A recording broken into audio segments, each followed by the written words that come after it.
Bandeko balandi ya AVTV bozolanda biso partout dans le monde. Donc les loyo tozali na Masina na quartier Nzuzu wa Mbombo na commune ya Masina na babala Bolenge numéro 18 ainsi que Zwami siège national ya Orseravima ONG de Nayango. Le lo va organiser journée porte ouverte pona kotalisa ba activité oyo bazana bango oyo ko permettre ba imboka tope bana mboka ba bavandi na quartier ya bavandi na Masina ba bazana Congo ba mona lolenge kani ONG Orseravima ezali bongo ko évoluer tope na ba initiative na yango ya malamu pona épanouissement ya mboka. Okufa pauvre tope kozala pauvre tope kozala riche ezo dépendre na mboka te mais ezo dépendre na mutu mboka eza nango bakota ba disposition nyonso kasi soko ozangi boyebi ekozalela yo solo pasi po ete oyeba na bongo ko sa sortir na makambo ebele. Alors na yango ONG Orseravima elongo na SIADEC babongisa ki bongo mululu to bengi olopoto journée porte ouverte. Donc oyo équipé mutute équipé catégorie ya mutute ozala magistrat ozala avocat ozala vendeuse ozala vendeur ozala munganga ozala soda ozala policier obiengami solo awa bazali na masomaye oyo bakososolisa biso to pe bakam oyo bakotalisa biso po ete bana kopesa biso solo boyebi ya lolenge ya kovivre pe ya lolenge ya kotambola na yango elongo na kalambai nazokota na kati sika activité ezali solo ko dérouler et puis bokolanda ba intervenant o bakoleka lolenge bako expliquer biso na makambo etali Orseravima pe SIADEC.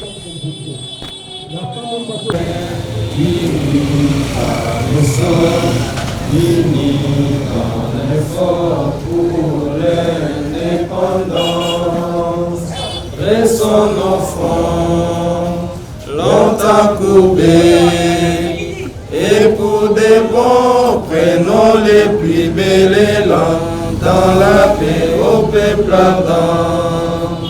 Parlez la paix, nous bâtirons un pays plus beau qu'avant dans la paix citoyenne.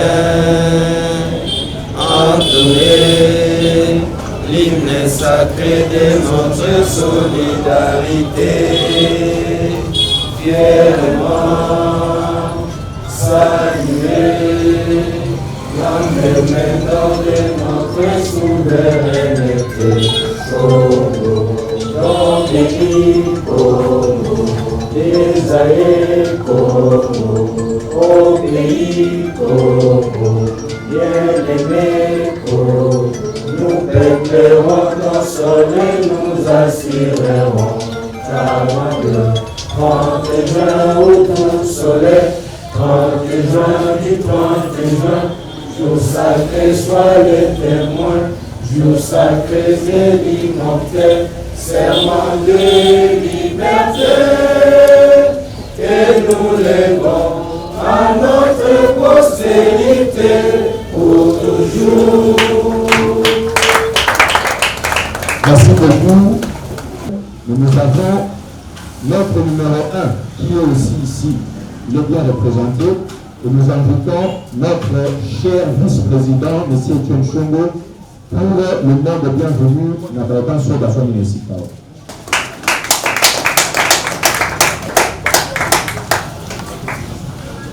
À cause de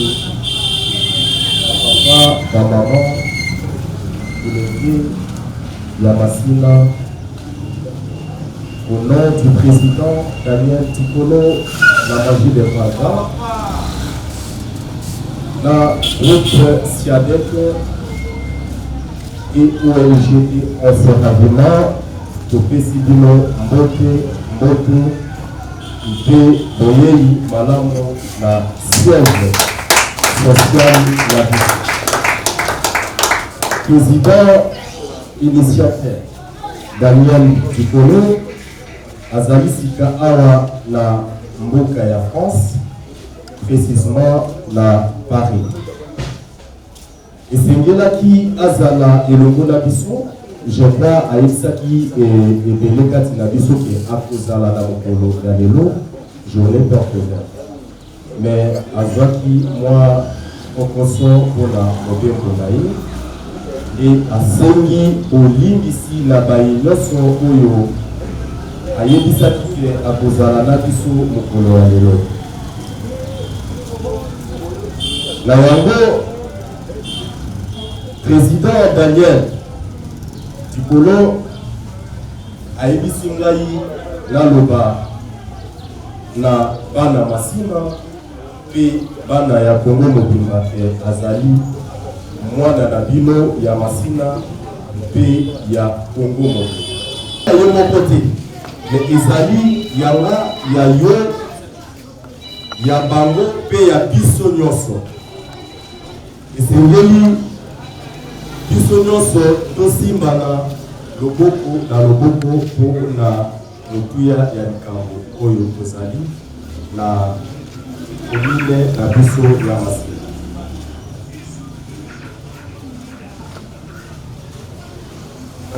Président Daniel Tikolo na magie de voix azali kosenga na bourgmestre pe na gouverneur na biso ya ville province de Kinshasa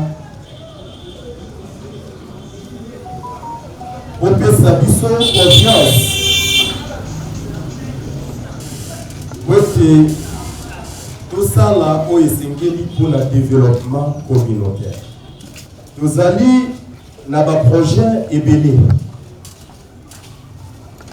mais kasi na kati ya baprojet yango baprojet mosusu ezali déjà na mosala pe tozali na projet oyo ya assainissement.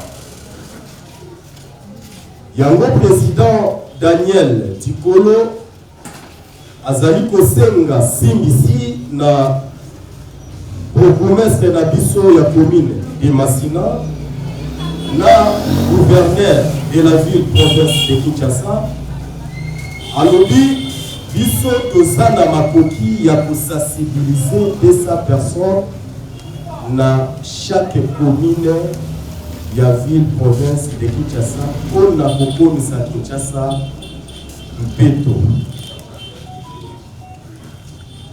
Na yango message oyo alobi nayebisa bino mosapi moko elokotaka tika te.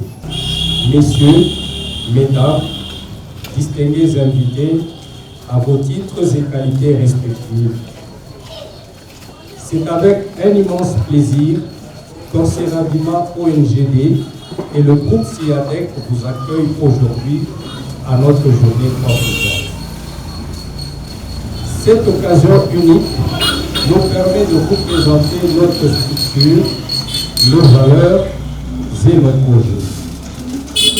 De prime abord, nous tenons à vous remercier, Monsieur le bourgmestre de Masina, Monsieur le coordonnateur national de CCLA et chacun d'entre vous de nous avoir honorés en marquant votre présence ici.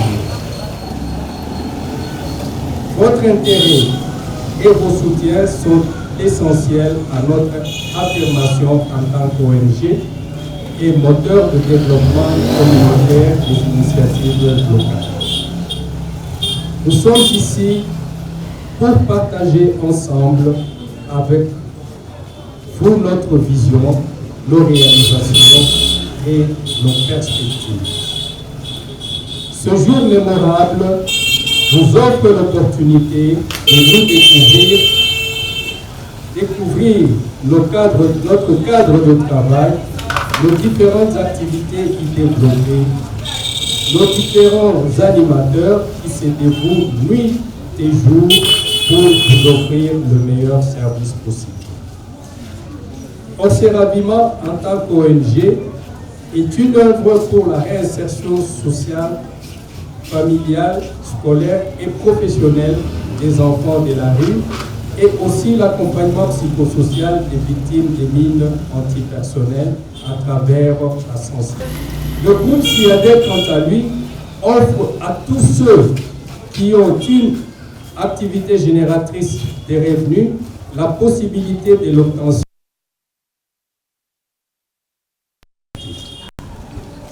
Nous croyons fermement que la transparence et les dialogues sont fondamentaux dans l'établissement de toute relation de confiance avec nos différents partenaires. C'est pourquoi on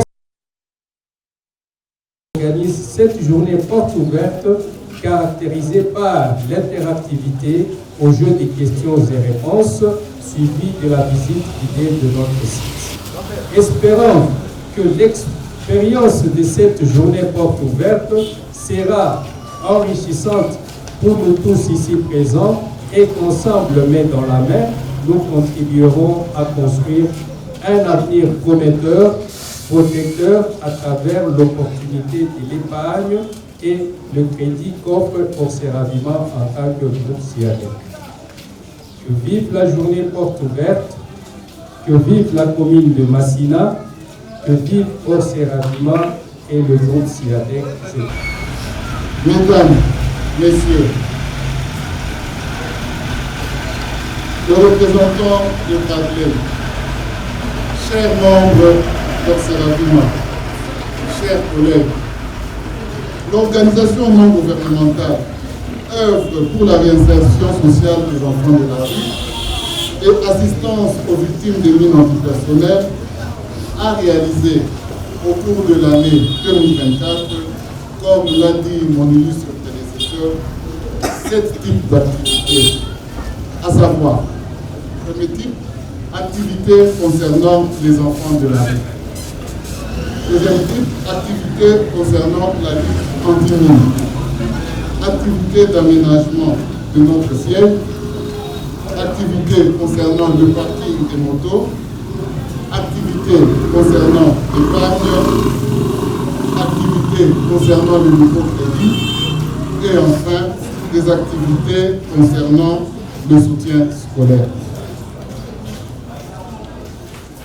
Concernant les enfants de la rue, votre ONG a réalisé au cours de l'année 2024 12 journées dédiées entièrement aux enfants de la rue, à raison d'une journée par mois, et pour en moyenne 20 enfants par journée. Ces journées ont développé 7 activités. La première, c'est l'accueil des enfants de la rue par les assistantes sociales et les éducatrices spécialisées. La deuxième activité, après l'accueil, c'est l'enregistrement et l'identification de ces enfants. Ensuite, nous avons eu la réhabilitation physique de ces enfants. Cette réhabilitation consiste aux soins de ces enfants, par la prise d'abord d'un bain et par l'habillement de ces enfants. La quatrième activité, qui est sans doute parmi les plus importantes, ce sont les activités socioculturelles et ludiques. Ce sont les activités exercées par les assistantes sociales sous la supervision des éducatrices spécialisées afin de promouvoir les capacités d'action de chaque enfant et d'obtenir leur adhésion au processus de transformation sociale positive. Ces activités, évidemment, sont combinées avec des jeux et des divertissements faits par des comédiens professionnels. Après cette activité, il y a la sensibilisation de ces enfants. Il s'agit d'aborder à chaque journée un thème et d'en discuter de manière libre et détendue avec les enfants. Le thème peut être la famille, les droits des enfants, les conséquences de la drogue, etc. Sixième activité avec les enfants, c'est l'écoute structurée. Ici, les éducatrices et les assistantes sociales, à travers un jeu de questions et de réponses, cherchent à déterminer les préoccupations et les besoins de chaque enfant présent. Et enfin, la clôture de la journée se fait par un partage du repas et la causerie.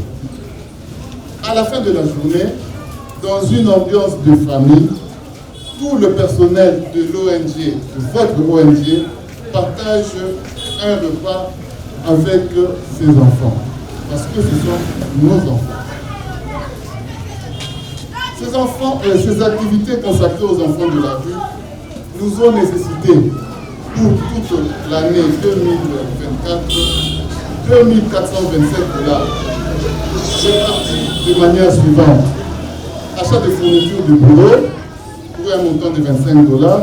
Le recours aux services externes comme le comédien, les dames qui doivent préparer les repas, les éducatrices spécialisées, et cela pendant 12 jours, 792 $. Les soins des enfants pour 50 $. L'habillement des enfants pour 960 $. Et enfin, les repas pour 600 $. Nous nous associons aux enfants pour remercier le président du comité directeur, M. Daniel Bikolo Oyeka, qui durant l'année 2024 n'a pas hésité à subvenir de sa propre poche pour que ces activités se fassent dans les meilleures conditions.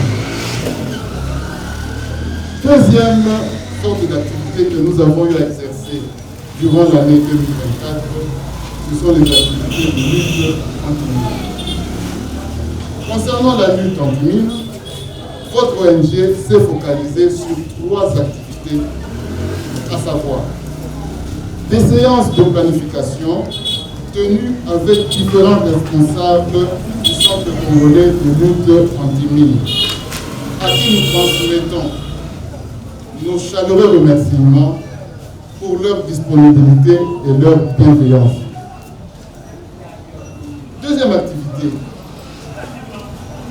un atelier de restitution du rapport mapping sur les activités mondiales de lutte anti-mine. Et enfin, comme troisième activité dans ce domaine, c'est la formation au mois de février 2024 de 12 de nos agents dans le domaine de lutte anti-mine pour la sensibilisation, la formation et la prise en charge médicale et matérielle des victimes des mines antipersonnelles. Pour la réalisation de toutes ces activités, nous avons dû débourser la somme de 6 800 $. Troisièmement, l'aménagement du siège social. Après l'acquisition de la parcelle où est situé notre siège social, où nous sommes aujourd'hui, nous avons, durant le début de l'année 2024, effectué des travaux d'aménagement qui nous ont coûté 16 430 $. Et ces travaux ont vu leur clôture par l'inauguration du site qui a eu lieu le 8 juin 2024. Quatrième activité, les activités de parking. Ayant au départ une capacité de 40 motos, nous avons dû effectuer des travaux d'agrandissement de notre parking pour arriver à une capacité de 150 motos.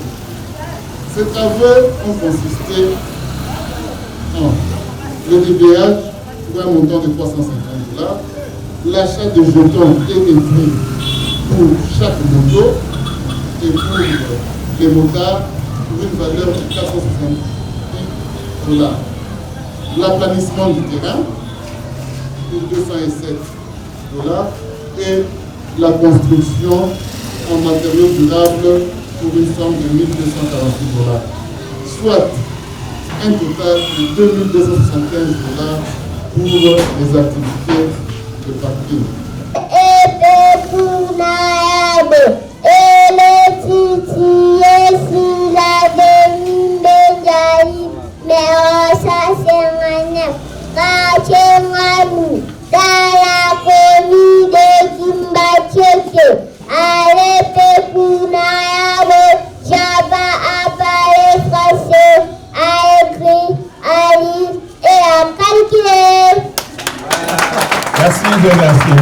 Merci. Voilà.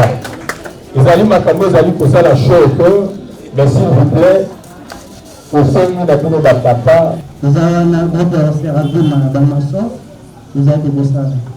En tout cas, nous avons fait un manque de campagne, la santé, nous avons fait l'ONG Seravima. Nous avons fait la possibilité de moyens pour soutenir l'ONG Seravima. En tout cas, l'ONG Seravima, il y a un développement en Boka. Merci beaucoup. Merci, Charles. Voilà. Merci beaucoup. Azali kopesa témoignage lelo pona tina oyo etali département ya parti ya moto oyo ONG Seravima asaleli biso pona kosunga ete bana ya mboka to bana masina akoba kosala mosala na bango malamu par rapport na ndenge toyebeli oyo balobaka mpona bana moto ntango mosusu azali ko se comporter lokola bato moko oyo bon biso nyonso toyebi tocomprendre bon na Seravima awa biso tobandaki kotumba moto na nzela oyo epui ezalaki kala bapotopoto kasi na bane oyo eleki tomonaki ouverture ya structure mosusu awa ONG Seravima aye kofungula esika oyo esika oyo ezali place oyo biso totelemaka epui kala na bamoto na biso eza arrêt comme ça lokola tomonaki bafungoli biso mpe tozalaki un peu intéressé soki tokoki kozwa mwa esika ya kokombaka bamoto na bacondition malamu parce que na etandi ya ville province ya Kinshasa bato bazali kokomba bamoto de part et d'autre mais mpona organisation oyo bato na bato bazali na yango kala mosusu ezali kopermettre te bana moto batravaille na bacondition oyo ezali ya te civilisé te yango wana biso bamotar ya axe oyo ya roi Baudouin toyaki kosolicite appui na ONG oyo ebimaki sika mpo atiela biso parking parce que ezalaki te to mpe bazalaki ta baprojet na bango ya ONG yango ezalaki ete po ya liboso barésistance bakokiselaki biso mpona komona ete biso mpe bamotar tozali utile na kati ya société to mpe na kati ya ONG mpona ko atteindre ete de développement en matière ya mosala na biso ya moto yango wana ONG apesaki biso encore mpe asalelaki biso parti na po ya mibale awa ezalaki na maison monene nsima ya kosoba parcelle oyo ezalaki ndako monene ya 3 chambres salon awa biso tozali kobomba bamoto tobandaki kobomba bisika mosusu oyo mbala mingi tobandaki kozala satisfait tosengaki pour la deuxième fois ONG soki akoki kobuka ndako wana mpona kopermettre biso tokombaka bamoto awa po epesa mwa etandi moko oyo ekoki kosalisa biso mpo tozala sécurité. Pour la deuxième fois Seravima ayokelaki biso bavoka mpe abukaki ndako wana mpe tozali komona etandi lelo ezali kofuka mpenza mpona biso mpe tozali kobomba bamoto na biso awa lelo tozoloba nazali koloba au nom ya bamotare nyonso ya axe oyo parce que tosololaka likambo yango mpe tozali esengo lokola tomoni journée porte ouverte tokokaki kobomba te nde balobi napesa témoignage mpona komona ete bastructure ya boye ezali ya koakompagne bastructure ya boye mpona bajeune ezali important parce que awa tozali kobomba bamoto na biso en toute sécurité koleka bisika mosusu oyo tozalaki liboso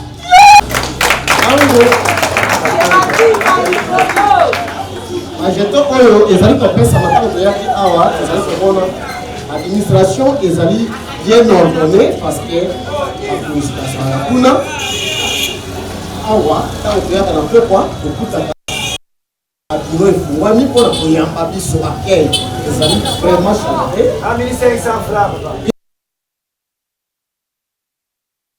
mpona kobomba motu na bisika ya kitoko boye ezali moke mpenza ya 1500 francs. Je vais parler maintenant du centre congolais de lutte anti-mine. Centre congolais de lutte anti-mine, c'est le centre de coordination et de gestion de toutes les activités liées aux mines antipersonnelles. Mine ou la minéralité, mine antipersonnelle.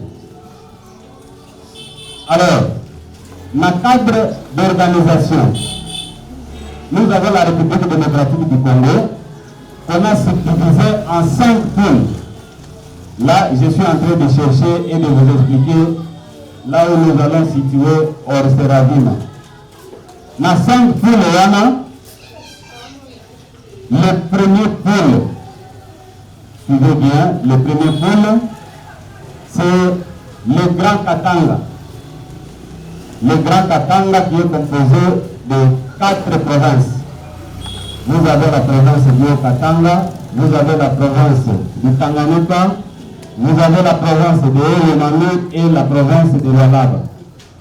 Ça, c'est le premier pôle selon la subdivision du Centre congolais de lutte anti-mine. Nous avons le deuxième pôle, c'est l'espace Grand Kassai. L'espace Grand Kassai qui est aussi subdivisé en 5 provinces. Vous trouvez la province du Kassai central, la province du Kassai, la province du Kassai oriental, la province de Lomami et celle de Sankuru. Nous allons au Grand Kivu.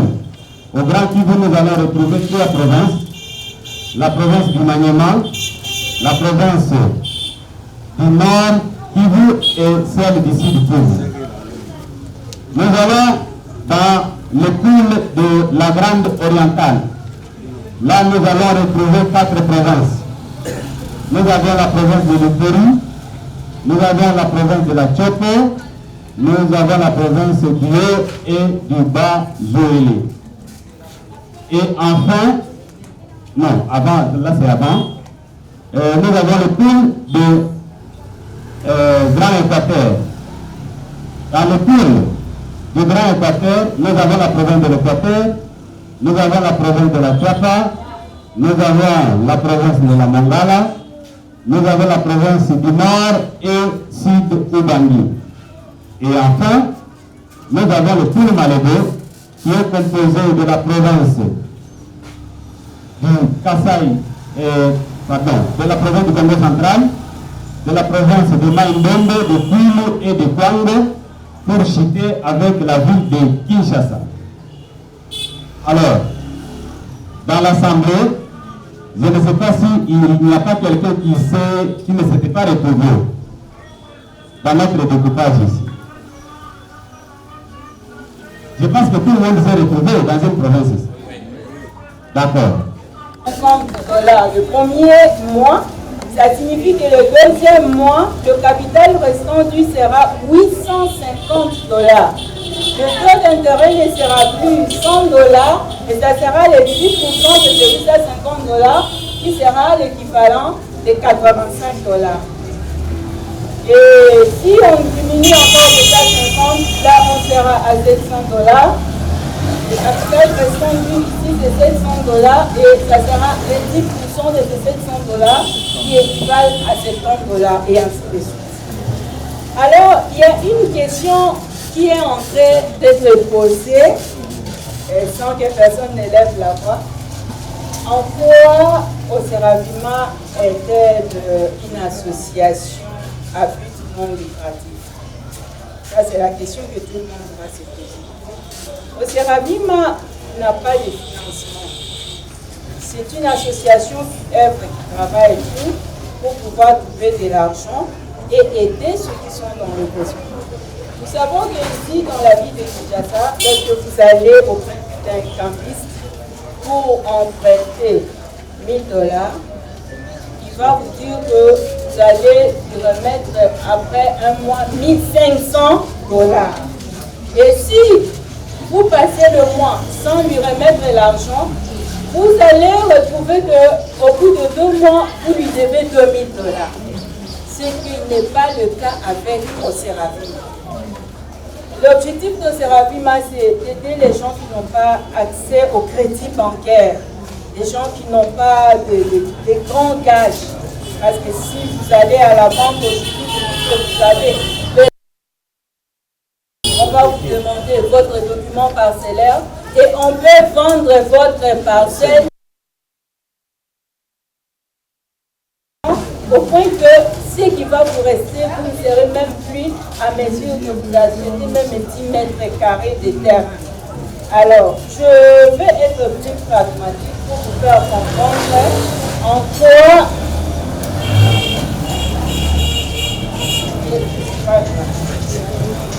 si vous prenez 1 000 $, les premiers mois, les intérêts seront à 100 $. Le deuxième mois, si je diminue de 100, ça sera à 90 $, 906. Je prends par exemple le mois. Le mois suivant, ça sera 800. Là, vous avez 80. 700, vous avez 50. 600, vous avez 60. 500, vous avez 50. 400, vous avez 40. 300, vous avez 30.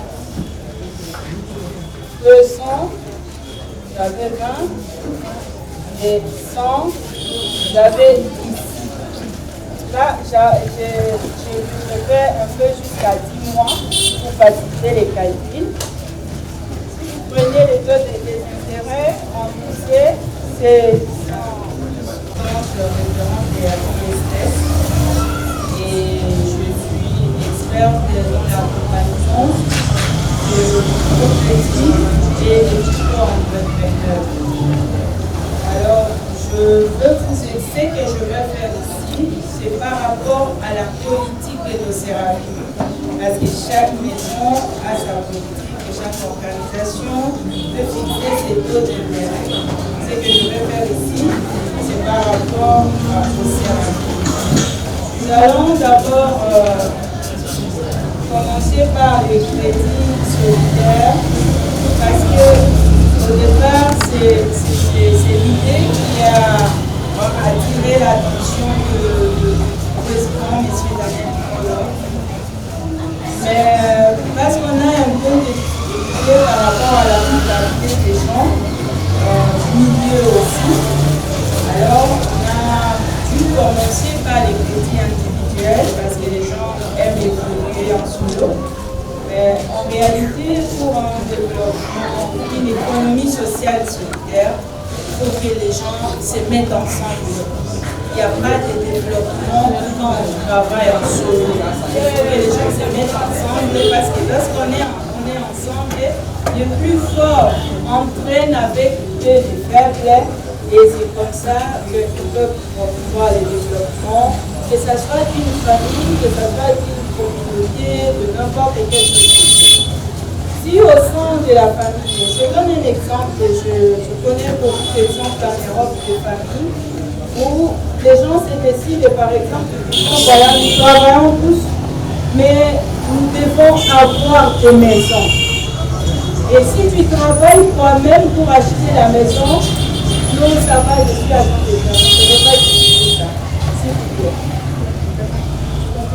Alors, si moi je travaille seul pour acheter la maison, je peux faire 10 ans. Alors nous nous mettons ensemble, nous sommes 7 frères. Et nous disons, cette année, on va acheter la maison aux plus jeunes.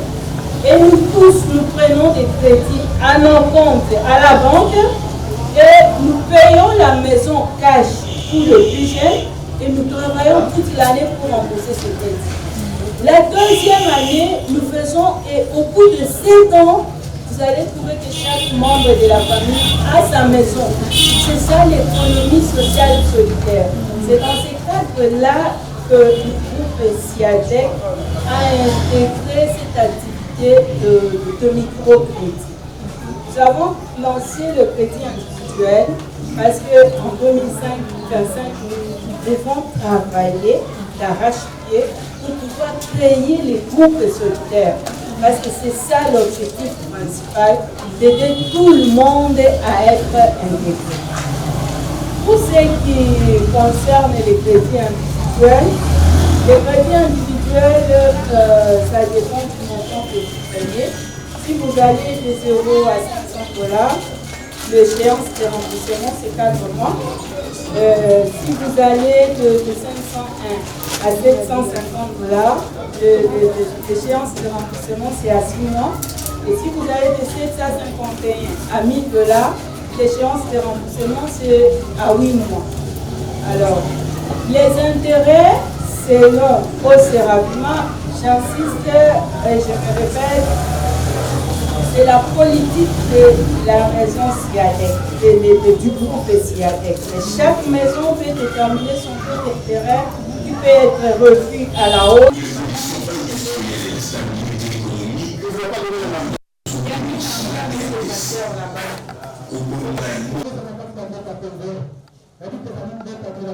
Bandeko Balanzi Tosolola, na le président numéro 1, les cordons, celui qui représente le président Daniel Dikolo, qui est actuellement en France. Donc Daniel Chongo et Daniel Dikolo, il est représenté par Etienne Chombo. Etienne, bonjour, Peboyi Malambo. Bonjour maman.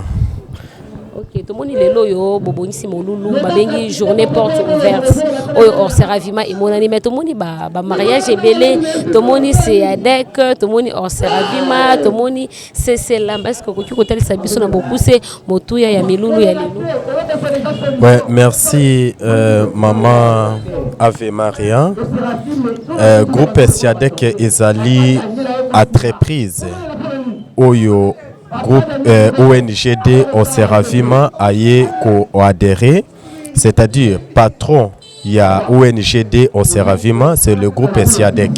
Oyo ezali président pe patron Kakamoko Daniel Dikolo, la magie des voix grands. Pe alias Otozalina CCLAM, c'est-à-dire centre de centre congolaise d'élite à Timine. Bango Bazali ko formé ba agent na sensibilisation na makambo etali assistance ya victime à Timine. Na yango tango tosali journée porte ouverte, c'est-à-dire poto ya ko présenter na ba partenaire topé na ba kondi ya mboka ba vision topé ba projet oyo biso tozali na yango. Na mukolo ya lelo tozali kosenga na bourgmestre province ville province bourgmestre ya commune de Massina pe na gouverneur ville province de Kinshasa que papa biso tozali na makoki ya ko sensibiliser sa personne na chaque commune ya Kinshasa pour na assainissement potokomisa Kinshasa mobimba peto yango nde tozali kosenga loboko na elongo ya président na biso Daniel Dikolo, la magie des voix grands. Tout le monde est l'activité nous vous avez dans na Orseravima, la besoin des enfants de la rue parce que tu es en activité tout le monde ataba la moko te bozu bombi bango to botie bango quelque part on a discouvert. Bon, activité ya bana to stopper yango te.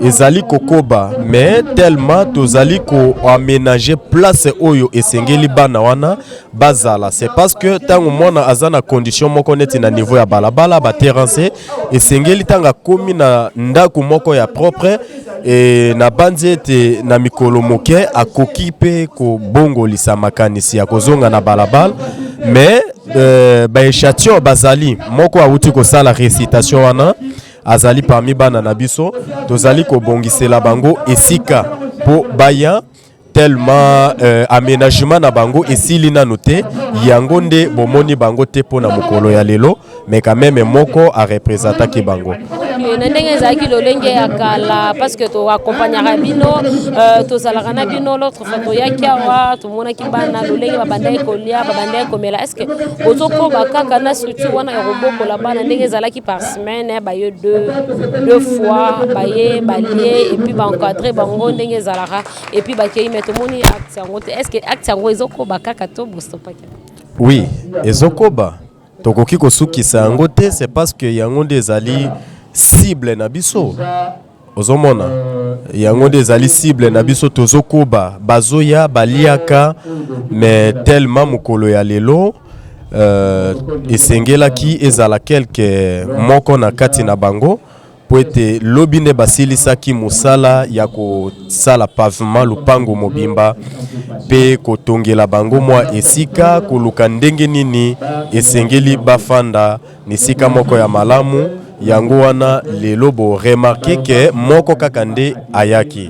Ok, président Etienne Songo, maintenant yambo ete to kabwana message ezanini na bala mboko bakolanda biso pe ba oyo bazwami na libanda ya mboka, donc bato bakolanda biso partout dans le monde basimba nini na journée porte ouverte ya mokolo. Bon, biso na journée porte ouverte ya mokolo ya lelo tozali kobenga kosenga na ba partenaire bato oyo balobi Musapi moko ndenge président Daniel Auti Koloba alobi Musapi moko elokotaka ndika te esengeli baye oyo bazana ba moyen baye oyo bazana makanisi ya malamu baya pwete tout sala musala elongo pour na développement communautaire ya commune Masina to pe ya province ville de Kinshasa pe ya Congo mobimba. Nde yango appel tozali kosala pona mokolo ya lelo pe adhésion eza porte ouverte bayo balingi ko adhérer kosomba carte des membres vraiment c'est porte ouverte pona bato nyonso oyo alingi ko soutenir biso. Ok, porte ouverte. Maintenant, adhésion yango, c'est moyen quelque chose, carte yango, c'est moyen quelque chose. Bon, ndenge balobaka nganga ata afumi mwana na eme omoni esenga mo elokoti. C'est-à-dire na fiche d'adhésion eza tout simplement 3000 francs. Topé na mbongo ya bapaya ezali na $1 na carte des membres ezali na ba catégorie. Ezali na ba catégorie bon wana so ba catégorie bana mboka bakolanda yo so yana ki nonga na catégorie $1 te ngana na catégorie $100 lokwa bana na kalamba ngana na catégorie $1000 ba grand prêtre bazebele biso ba catégorie comme ça bandeko bakolanda biso ba keno bon na souci ya ko soutenir œuvre oyo na moni na sala adhésion ya $1000 na souci ya ko soutenir œuvre oyo je vois que na sala adhésion ya $200 na souci ya ko soutenir musala na sala adhésion ya $10. Oui, par exemple, ba membres sympathisants, bangonde bazali na adhésion ya 3000 francs, équivalent à $1 américain. Pe ba membres d'honneur, bato ya lokumu, ezali na $30 de tozali kochia. Pe ba membres effectifs, ezali na $15. De wana pour la carte des membres, fiche d'adhésion, il y a membres sympathisants, ils ont 3000 francs, équivalent à $1, ndenge na uti koloba, pe bamosusu, wana. Ok, président Etienne, yambo ete to kabwana mitune ko ya kaka. Sikoyo ndenge journée porte ouverte. Et sili lelo non journée lelo ezaka journée unique et sili mais na pona bande ko mususu amoni ke non na raté ko ya journée porte ouverte est-ce que na osala ndenge nini pote na ya na s'adhérer na ONG Oseravi. Bon pour adhésion biso bureau na biso ezali permanent donc de 7h30 jusqu'à 20h basali bazali oyo bakoki koyamba yo pe mukolo net ya lelo esuki kaka lelo te et d'ici le 30 avril tozo fêter pe anniversaire na biso 2 ans mais obligé il faut zala c'est parce que d'ici le 30 wana anniversaire donc yo moko zo comprendre donc le 30 avril pe toza ko organiser les sous donc lelo ezala ki beaucoup tani ya ko présenter l'action, il y a groupe SIADEC et puis ONGD Oseravima.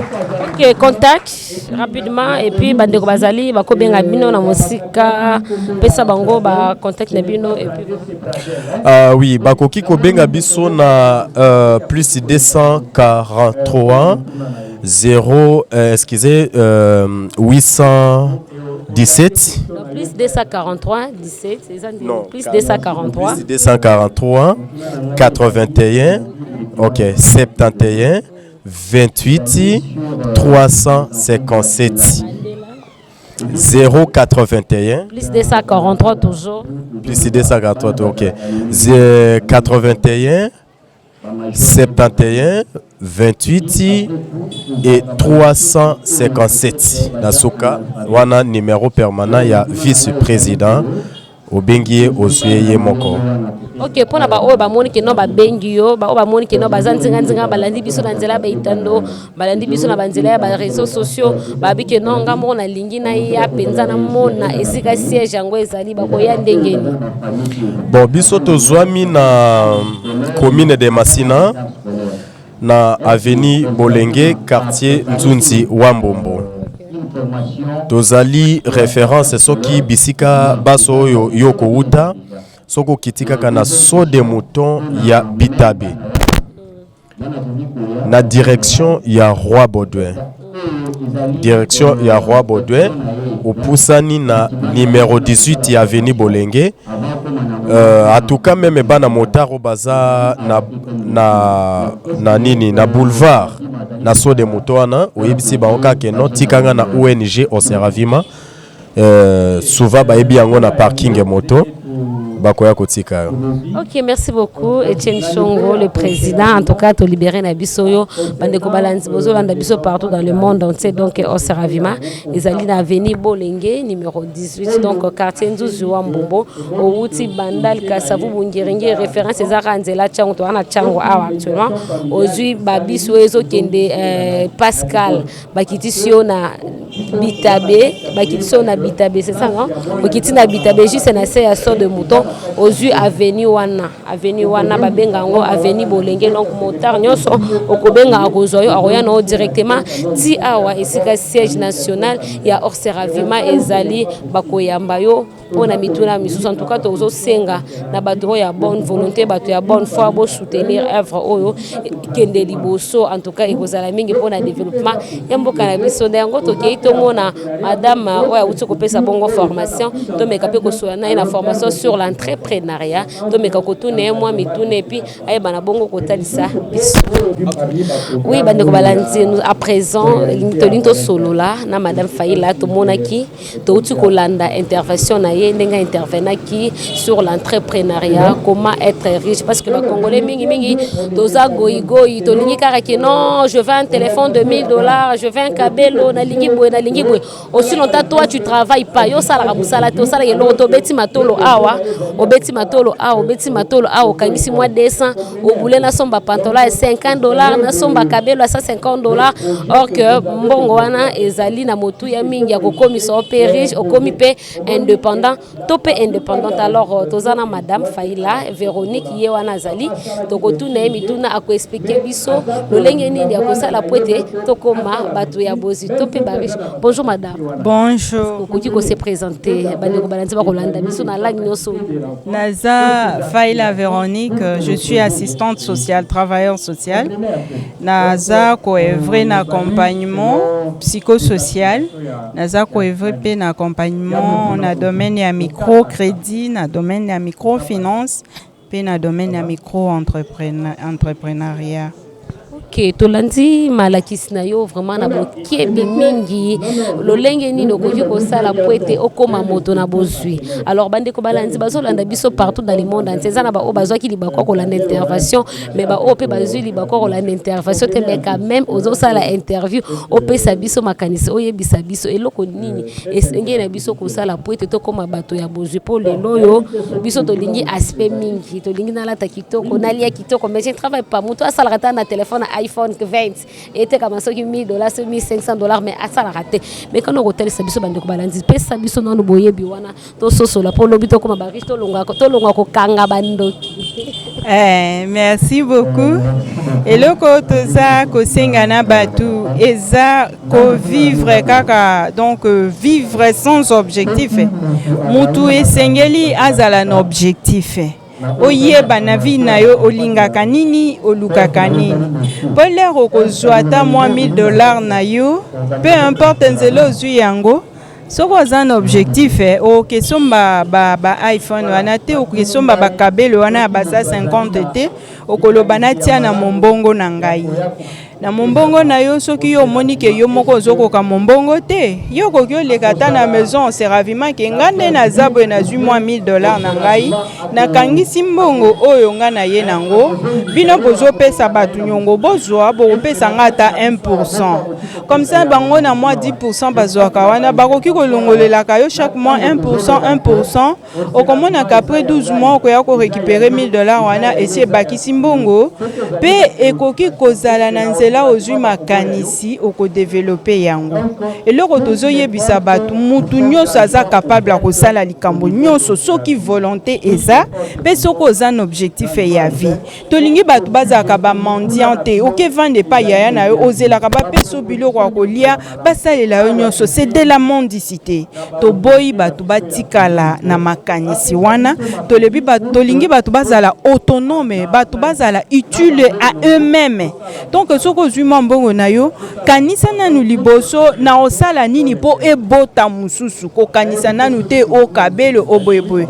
Na pesi exemple nga nazo sala ça va faire bientôt 30 ans na salaka kasi nga jamais natika kosomba téléphone à $100 nga sombaka ka ba téléphone à $80 $60 parce que ba objectif na nga na téléphone nyonso ezalaka atteint mbongo mususu ekosalela nga likambo mususu omona ata na beli naza na besoin te ba cotiser nga na famille mbongo na nga ya épargne wana eza kosunga ngai. Donc soki na koki ko se résumer mutu nyonso azala na objectif mutu nyonso azala na courage ya ko multiplier bozwi na ye pe mutu nyonso azala na volonté ya koya kotanga awa no Seravima koyeba ndenge nini basalaka po mbongo emata. Merci. Ok, maintenant mutu nyonso esengela ya kotala maintenant ba formation yango ese bandi to ezolinga e banda to si bo banda déjà ba formation esa esi e banda to banda nanu na ba Jean tozwa pe équipe ya babone ba motar wana ebele bazalaka pe na kati na ba mama mususu basi ba banda ko bomba mbongo bakotaka ba formation wana esikonde équipe 2025 équipe asika pe bango to kobongisela bango formation po formation na Seravima eza gratuite po batu bayeba bakota na vision ya magie de voir grand parce que tout le monde peut devenir riche. Ok, Madame Véronique, en tout cas, totondio botondi mingi, totondio botondi mingi pour na intervention na yo. Atalisi biso lolengi ya Coco Mariche, en tout cas, basi mibali, tokosenga na bino boya ebele. Mena siko pona ko banda ba compte ya épargne to soki na lingai na yesikoyo na banda ko épargner mbongo no sandeni. Yo il faut oya bakoyamba yo na groupe administratif.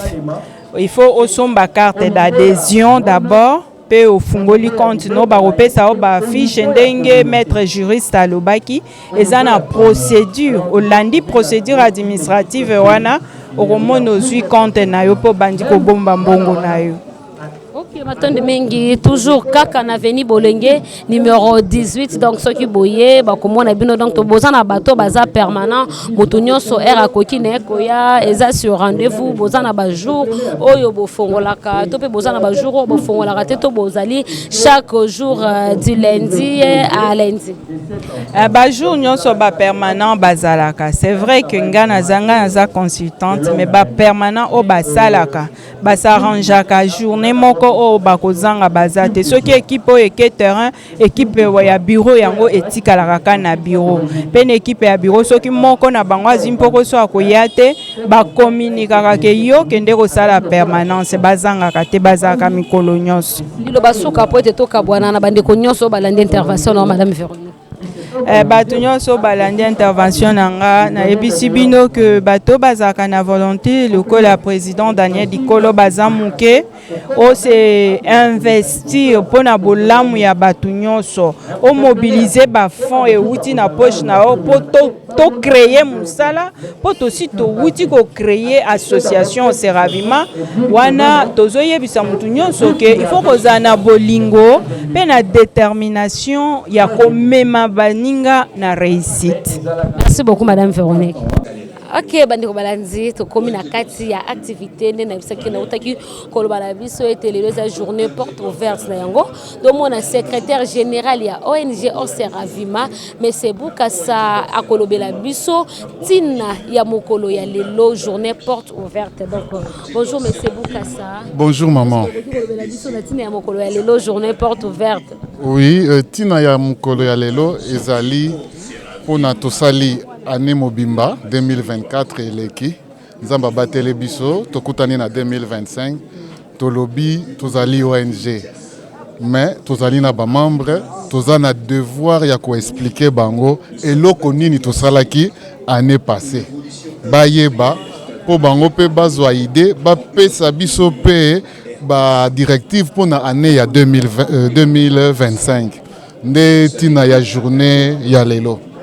Ok, na mukuse penza babiloko nini zala penza na mukuse babiloko nini oyo esalemaki na 2024 oyo epesi bino lisusu occasion to pe audacité ya koyeba ko organiser molulu soki tolandeli bien ezali première activité ya année 2025 otalisi biso eloko nini oyo elekaki na 2024 oyo esali ete po bosala lisusu bo organiser lisusu milulu na 2025. Ok, merci maman. Activité ya liboso ndenge kombo ya ONG Lobby est une œuvre pour la réinsertion sociale des enfants de la rue. Donc, activité na biso ya liboso, il faut eza l'activité ya bana de la rue, ba enfants de la rue. Alors, biso année 2024 toyambi bana ya balabala ndenge tolobaka 12 fois. Et chaque fois tozo yamba bango eza au moins 20 enfants.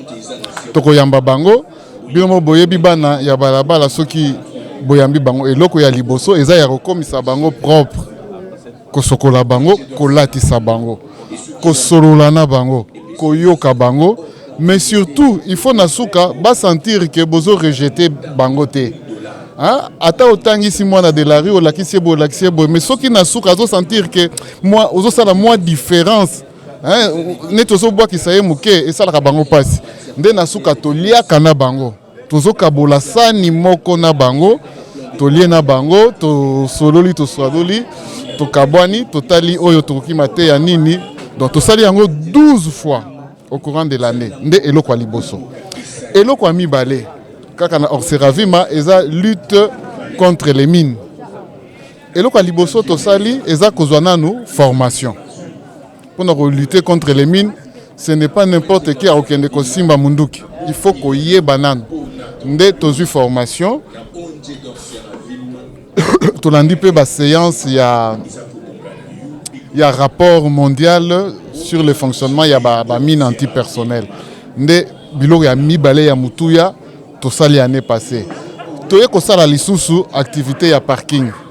Batu ya moto baye ko senga biso to aider bango na kozwa parking hein bazwa isika pona bakoka ko bombisa ba moto na bango d'une manière sécurisée to bundi ti toye kozwa moi esika place tozali ozomona ke eza na moi esika to ko bombisa ata 150 motos sans problème wana activité mususu to sala ki année passée eza kotangisa bana qui na bana moko baye ko lukabiso une dizaine d'enfants to raté kokota université année oyo to lingi ba maté ya ou tozwa e bungate tozala prêt pour l'année prochaine na mathématiques na comptabilité tozo pesa bango cours tisiko mais yeko pesa biso idée ya soki bana bazar ebele lisusu koleka to fongolisa centre ya formation pour cette année.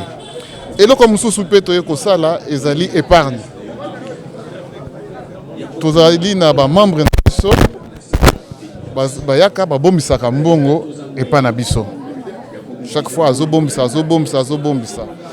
Pour la formation na biso, toyeko yebisa bango que sans épargne, développement mon côté koki kozala. Soki ozozwa muke mais ozo bomba ta muke lisusu te ozo bombe eloko moko te okosala eloko moko te nde tozomona ke ezo se développer to sepeli tomoni ke formation na biso mateya na biso nde ememi biso ya tosalisa épargne. Alors activité mususu toye kosala eza activité ya microcrédit na épargne wana président Eromo na rewi parmi ba maman ezali na ba oyo ba comprendre tina ya épargne mais to koki pe ko aider bango na mwa muke ba fongola activité na bango ko fongola na sens ya ko développer activité na bango nde to bandi ko pesa ba crédit to si to pesi 7 personnes ezo pesa malembe et selon makoki na biso. Voilà, c'est un peu les 7 activités au Tosala qui année passée oyo tolingi to développer année prochaine. Ok, bandeko balandi boko landa biso partout dans le monde donc hors Seravima na Siadek bazo sala mosala ya bango na lolenge longo bani pona kosunga bana ba utu kolanda lolenge secrétaire général ya Talisi ba activité au basala ki bongo na année 2024 alors ba projet lisusu ya malamu pe ya kitoko mingi ezali pona année 2025 4 mois avec Marie Loufankenda. J'ai dit au revoir et puis vous allez toujours branché na AVTV na banini na ba plateforme na bisonyo so tozali wana et puis je laisse la place à Julia Rokoba donc 4 mois on se retrouve prochainement dans le numéro Sikapi deuxième numéro il y a année 2025 Toroya Bongo na mois il y a avril Iska Boromona lolenge Orseravima et ko fêter ba mbula na ye ya mibale mwana botami azaki na inane akomi na 2 ans mwana koli Orseravima ezokola on se dit bye tokutani bongo mbala sima.